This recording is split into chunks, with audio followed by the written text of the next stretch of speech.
Hello and welcome to the Cinema ATL Podcast. The Cinema ATL Podcast is a weekly podcast that examines the world of entertainment through the lens of local Atlanta filmmakers. That would be us, your hosts. I'm Michael D. Friedman, and that is... Martin Kelly. And this week, since the Sundance Film Festival is going virtual and coming to Atlanta, yes, the Plaza Theater will play host to screenings both inside the theater and in their drive-in from January 28th to February 3rd. Well, we thought it would be a great idea to share our top 3 favorite Sundance films. But first, Martin, why don't you tell our listeners how they can help the podcast out?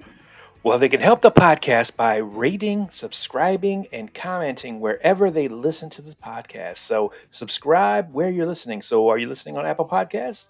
Subscribe there. Are you listening on Spotify? Are you listening on iHeartRadio, SoundCloud, Stitcher, Amazon Podcasts? If you are, then comment and rate and subscribe there. We'd appreciate it. What if I'm listening on YouTube? Then should I subscribe there? I think you should subscribe there as well as rate and comment. Ring the bell.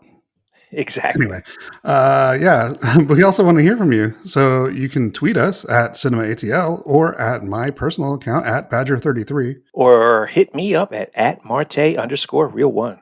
And don't forget our Instagram at CinemaATL Podcast. And you can always get us at cinemaatl.com. Well, all right. Enough of the housekeeping. Let's get into our top 3 Sundance movies.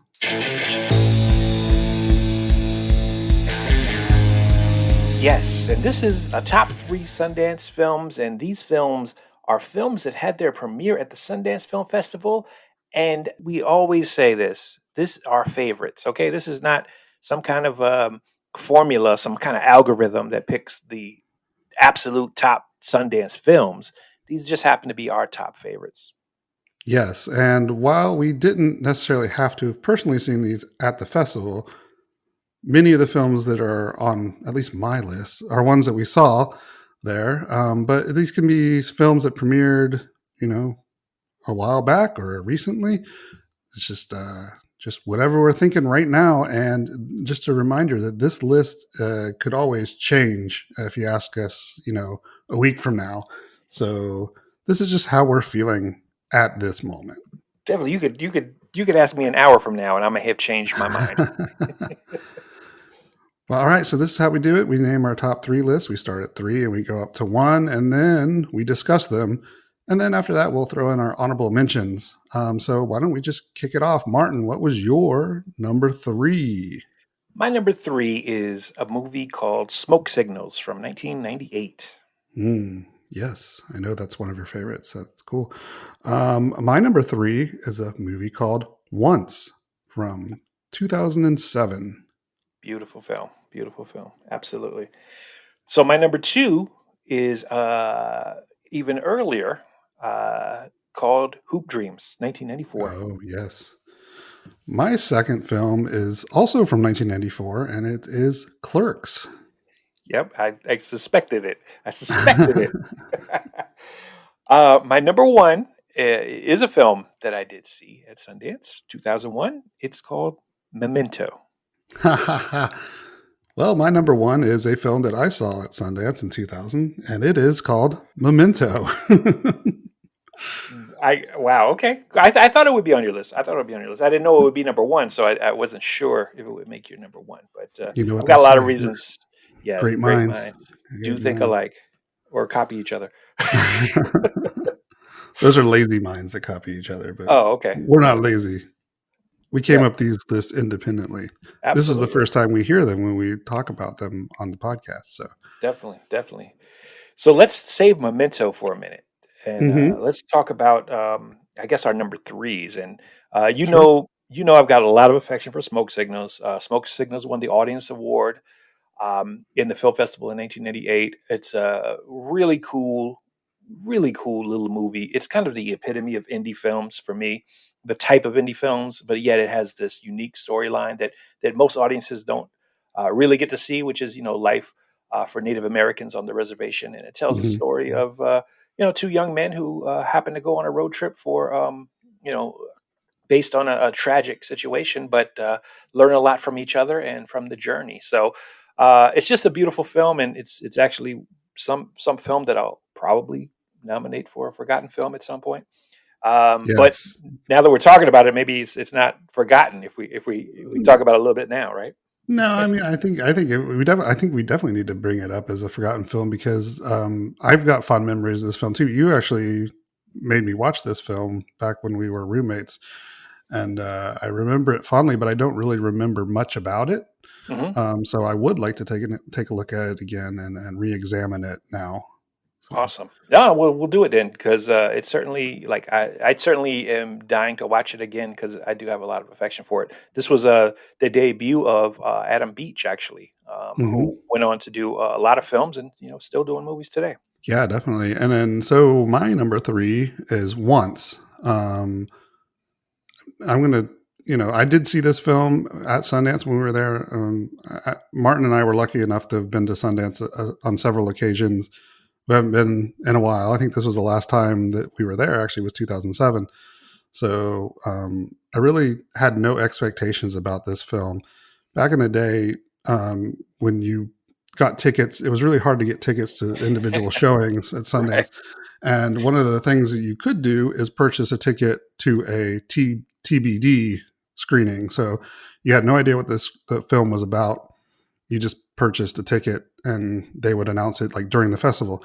So when they announced that the screening tickets that we had were for Once, I was like, okay, whatever.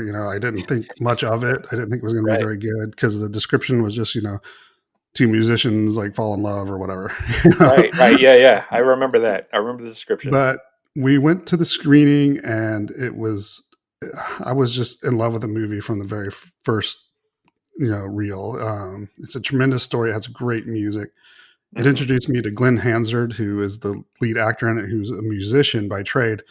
And I just really love this film. The music is so good. And at Sundance, we were actually treated to a concert afterwards, after the screening, a short concert in the screening room, and that was really cool to see them up close, to get to talk to them.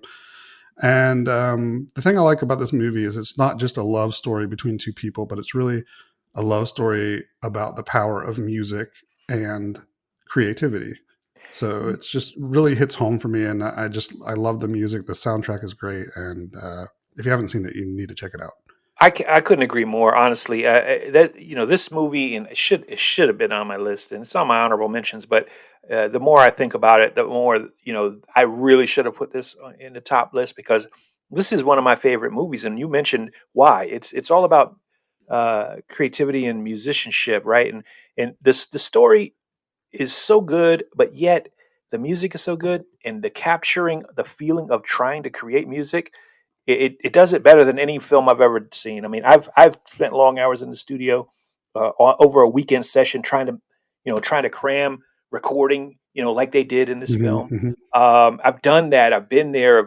I've listened to the demos in the car afterwards just to know if you got it right, and that feeling they captured it so well of the young artist trying to, create something. And I agree. And the music is fantastic. I mean, the music is wonderful. And so I still really enjoy listening to that soundtrack, and I always recommend this film to people all the time if they like music movies. So, definitely a good choice. All right, so your number two. Yeah, my number two is Hoop Dreams, and I did not see it at Sundance because, as you mentioned, we got to go, but a lot later than Hoop Yeah, Dreams. So, but Hoop Dreams was right. such an important film that I wanted to include it on my list because it did Mm. premiere there, and it was one of the more powerful documentaries in a long line. Like we got to see some really great documentaries when we were there as well, but they sort of were in the tradition of Hoop Dreams. Like I'm thinking like Go Tigers and things of that nature, especially sports Mhm. documentaries. And you know, it's just a wonderful film. We've talked about it before on I think our top basketball films, or maybe even sports movies. I'm not even sure exactly which one we've mentioned it before on. It was on both of Mhm. our lists, but it's just again, one of the things that's special about Sundance is that you discover these kind of films that actually go on to become these real iconic films. You know what I mean? This is one of them. And Hoop Dreams, although we didn't discover it there because we were too young, but this film, was fantastic, and so I had to put it on my list as one of the better Sundance films. Yeah, definitely. I mean, we did talk about this in our top three basketball movies, and yeah, it's definitely just not even you don't have to be a basketball fan to enjoy this No, movie, yeah, and because it tells the story of real life struggles, and I think Roger Ebert said it was like one of his favorite films ever. right, So, right. And I'll say this about it in the sense that it's a great sports movie, it's a great documentary, but this one, maybe more than any really, and there's been powerful documentaries before this, but uh, maybe this one sort of translates how powerful documentaries really can be. I mean, because mhm. movies are powerful in general, but then when you get a movie that's a documentary and it's based on real people in real life, um, this one really kind of underscores how powerful documentary filmmaking can be. In my opinion, this is the first time I sort of really opened my eyes to it because I had never been a big documentary fan before until this. Yeah, that sounds like a topic for another top three. Is top three documentaries. Maybe Absolutely, maybe yeah, top yeah, three documentaries, not called Hoop Dreams, yeah. so Exactly. that we We have probably need to a different exactly. list. But yeah, no, I definitely this is a film that if you are into documentaries at all, you definitely need to check this one out. And even if you're not into documentaries, I think it's still worth a watch. Sure. Number two for me, like we said, was came out the same year. Clerks, Yeah. 1994, and Yeah. yeah, like Martin said, I didn't see personally at Sundance, but this actually was a huge influence on me getting into film. It really pushed me into the realm of not just enjoying films, but wanting to make films. And it's really just because it's not just the movie; it's the story of Kevin Smith coming from nowhere, making this little black and white indie film, and then taking the world by storm through Sundance. And Clerks, the movie, I just find it's an extremely funny story. And even though it's, crude, it's still, I think it's one of Kevin Smith's most heartfelt movies. And you can really see why he connected with the audiences. And this made me want to make films. I saw if like this guy could do it, no budget, Right. just make a good script. I mean, even the acting isn't the best in it, but Right. Right. you know, it's a fun movie, and it really does make you want to make films. At least make me want to make films. No, no, I totally agree with you, and it's on my honorable mention list. But I assumed it would be on your list, and so I'm glad you brought it up because it is a great film in its own right. For what it is, a Hmm. black and white film, super low budget, put together, on a shoestring budget with just like some grit and some heart and some humor for sure. Because Kevin Smith, for all that he is maybe not as a filmmaker, he's a really good writer and very funny writer. Yeah, Especially early days in Clerks, was one of those fresh sort of films that you didn't expect a film with two guys talking in a convenience store to really be that entertaining, and you exactly. know it just came out and was supremely entertaining. And like you mentioned, the Cinderella story of it all was super inspiring to me as well to want to pursue filmmaking because it's a Cinderella story in all respects. And so you understand why it happened, but at the same time, it just inspires you because it doesn't make you feel like, oh, if he can do it, I can do it, in a sense of, well, I'm as good as Yeah, him. No, it's yeah, not that. no, It's about he's an everyday guy. He feels like an everyday guy, like a guy you would know. And if he could bring himself, and push himself to make a film with enough heart to connect with audiences, then maybe you could too. And so that was the inspiration, not that, oh, we're going to be better, we're better than Kevin Smith. No, it was that if a guy like us could actually do it, then maybe we could too. And so that's kind of, why I love Clerks, the story of Clerks as well. yeah, yeah. And this reminds me of why I like Sundance so much. It's not the big films that come out; it's the smaller films that kind of come out of nowhere from truly independent artists that Uh, don't have already have their financing or their distribution in place. Definitely, But yeah. these are the ones that are actually picked up at Sundance because they connect with audiences and they create this buzz. So that's what I like about Sundance is finding those hidden gems. So Absolutely. when you go to Sundance, or if you, like, even if you're going to Sundance this year and you're looking at the movies that are on the schedule and you see some big names may be attached to some, I would recommend that you go look for just some of the independent ones that has no cast that you might have heard of, but at least sounds interesting to you. Check it out, give it a go. No, You never definitely. know what Yeah, you're going to get.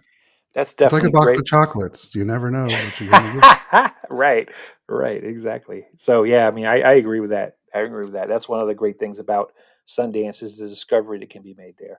And so, And the yeah, Atlanta Film Festival, for that matter. I mean, any film festival you go to, just get. absolutely. Oh yeah, absolutely.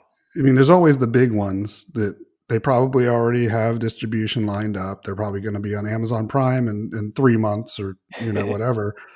Do yourself a favor, find some of these movies that you may not ever see them again, but they might be quality movies.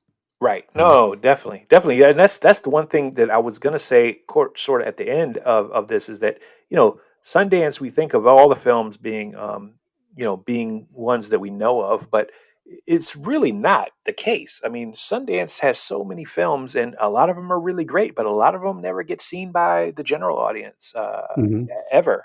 So we're talking about the ones that we think people do know, or at least were success stories there. But like you said, film festivals in general are a place to discover something you may never discover again. You may never get a chance to see it again. And that brings us to both of our top picks, Memento from 2000.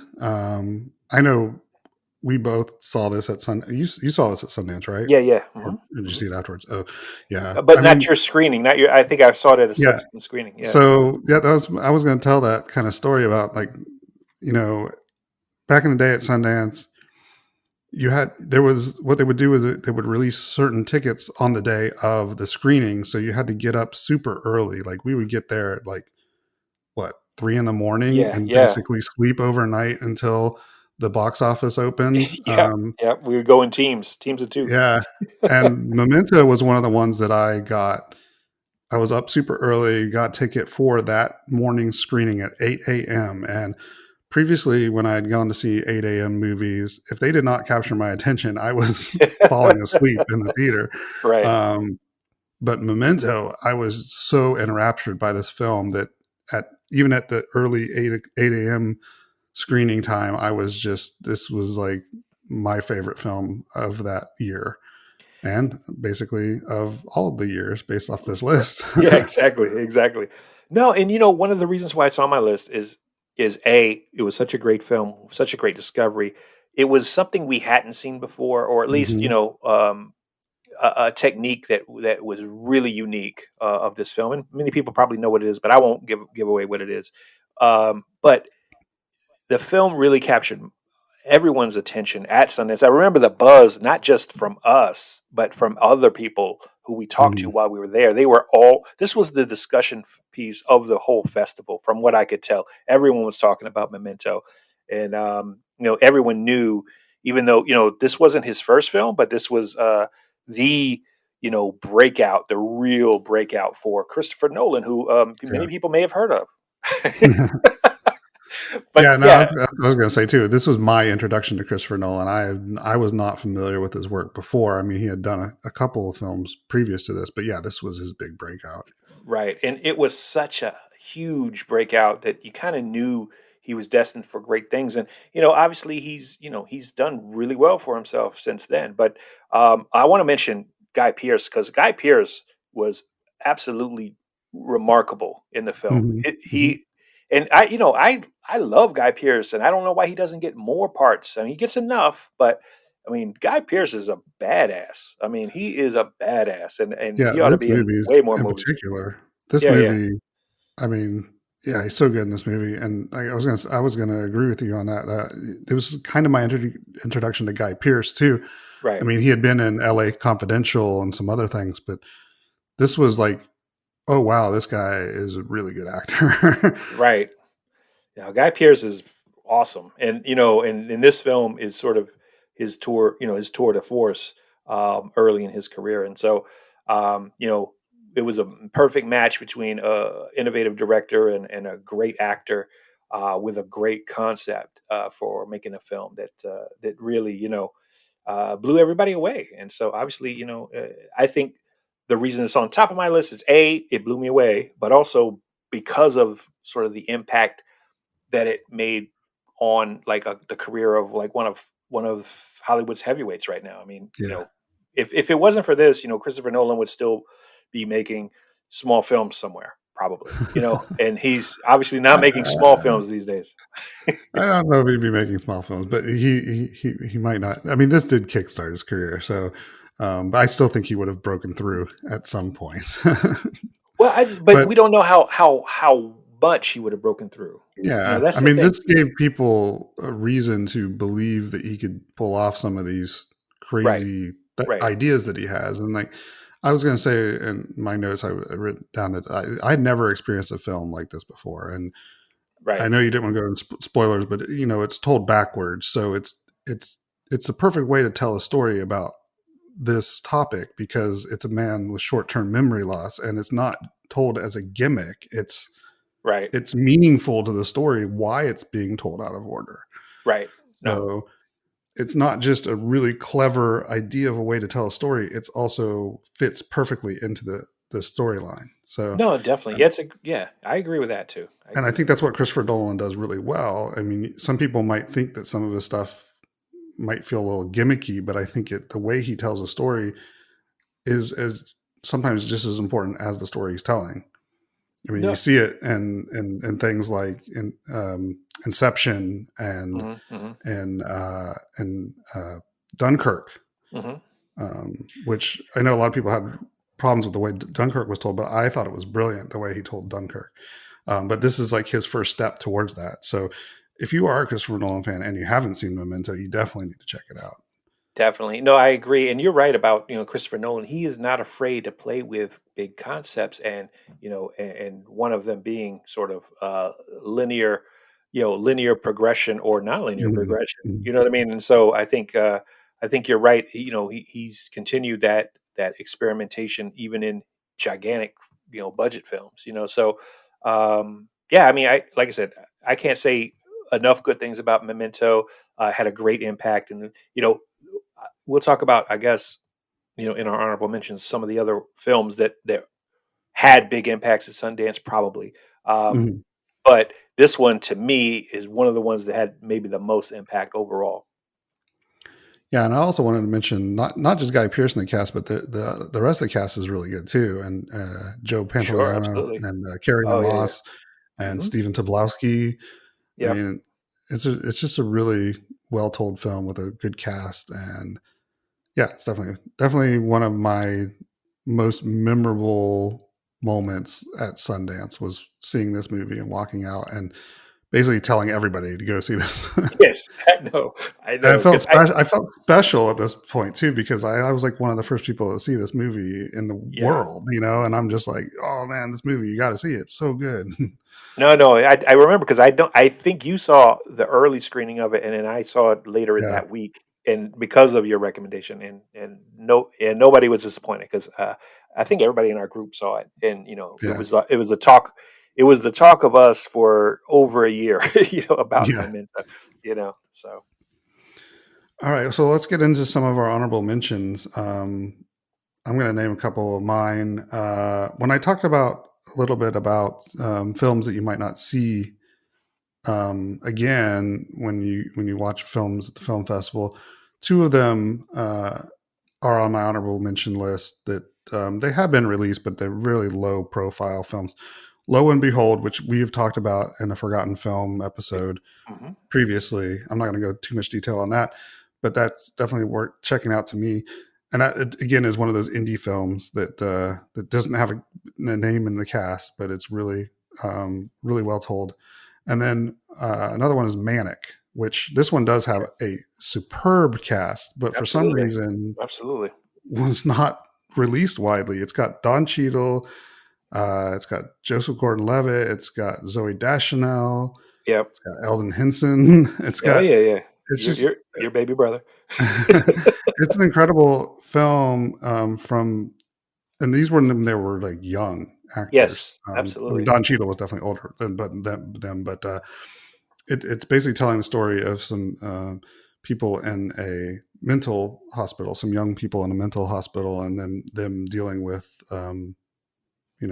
what they're going through, and Don Cheadle is the um, The I don't know, counselor, the counselor that counselor, helps something like like that. Yeah, lead them through group therapies, and it's yeah, just yeah. really, really well told story, really good acting. Definitely something you guys should check out. It's from 2001. No, definitely. I agree. So, any more? Because I had a I hundred, got but I'm only. I got a couple more. These are pretty explanatory, but Little Miss Sunshine, Yeah, just such a good feel good movie. And once again, I think I was at the premiere of that one, and it just made me feel good watching that and then telling other people about it. Donnie Darko was one that we mentioned before in yes, our top three Halloween. I brought up in top three Halloweens. yeah, Um, really, another interesting way to tell a story. And then a film that Ryan Gosling was in called Half Nelson, yeah, yeah. Very um, good. which was a really good movie that I don't remember too many of the details on it because I only saw it at Sundance, and I need to check it out again. But I do remember it was one of my favorites that year. Right. Cool. So I talked about Clerks, so that's on my honorable mention list. Another one, speaking of your honorable mention list, is Joseph Gordon-Levitt in a film called Brick, which was directed by Ryan Hmm. Johnson. And Brick is Yeah, a fantastic film. Indie, again, one of those indie films. And Memento, we should say, is a film you could actually do. Like we could have done it. We just wouldn't have Joey Pants and Carrie Ann Moss, to be in it. But we could have filmed it. It was possible to be filmed on an indie sort of budget. But yep. again, Brick's same way. Fantastic, noir film.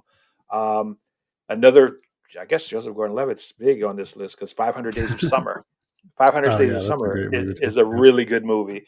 And again, it plays with storytelling techniques in terms of the linearness or non-linearness of it, and Zoe Deschanel again in that film. So, and then one of the bigger movies that I didn't see, that didn't see there, but it was a big film from there. But another film that loomed large on sort of independent filmmakers' plates was Usual Suspects.